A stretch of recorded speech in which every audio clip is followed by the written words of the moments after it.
It was a silent night in ancient Babylon. King Nebuchadnezzar, the most powerful man in the world at that time, tossed and turned in his bed. Something was disturbing him. His eyes opened now and then in the dark, and his heart raced. He had a dream.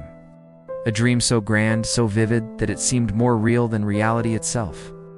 But when he awoke, although the feeling of the dream remained, all the details vanished like smoke in the wind.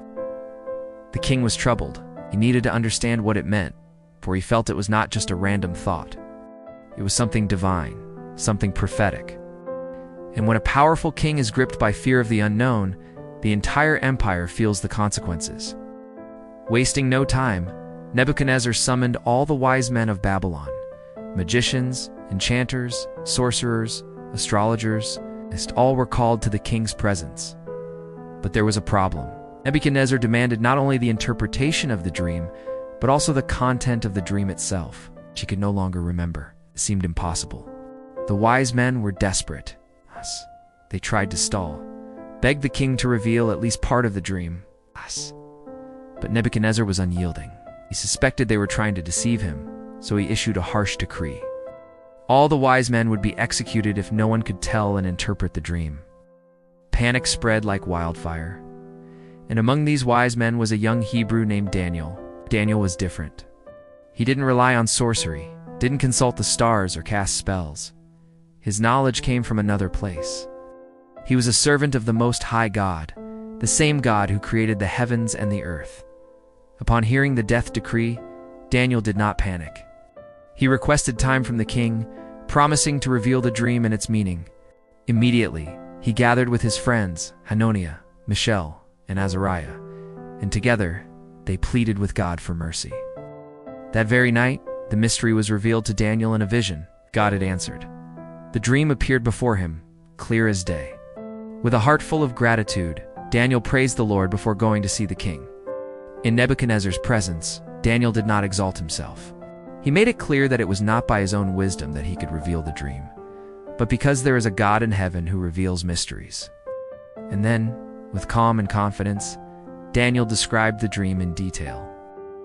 The king had seen a massive statue in his dream, so magnificent it inspired awe. Its head was made of pure gold, the chest and arms of silver, the belly and thighs of bronze, the legs of iron, and the feet a mixture of iron and clay. As the king watched, a stone was cut, but not by human hands. It struck the statue's feet, shattering them. And with that, the entire statue crumbled and turned to dust, blown away by the wind. But the stone grew and became a mountain that filled the whole earth. Nebuchadnezzar stood in silence, astonished. Daniel had described exactly the dream he couldn't remember, but the most important part was yet to come: the meaning. Daniel explained that the statue represented a sequence of kingdoms.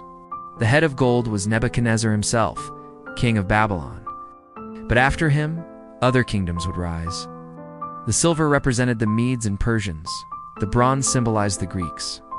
The iron represented Rome. And the feet of iron and clay showed a divided kingdom, strong and fragile at the same time. The stone that destroyed the statue represented the kingdom of God, an eternal kingdom not made by human hands, but by God himself, and it would never be destroyed. Upon hearing all of this, Nebuchadnezzar bowed before Daniel. A king bowing to a captive servant, God recognized that Daniel's God was the true God, the revealer of mysteries.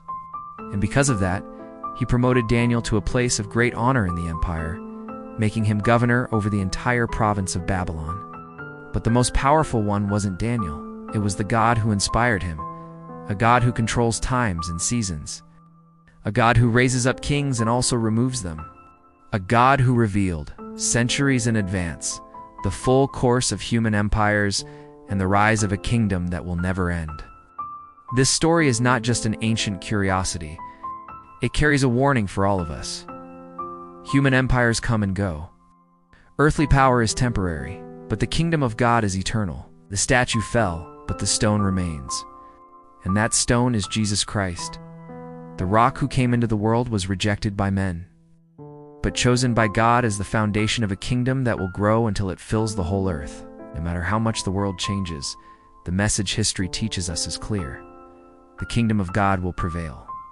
He is sovereign. And those who, like Daniel, trust in this God will never be put to shame. If this message touched your heart, don't leave the video without hitting the like button. Subscribe to the channel to follow more content like this. Activate the notification bell so you don't miss any future messages. And share this video with someone who needs to be reminded that the kingdom of God is alive, unshakable, and eternal. See you in the next video.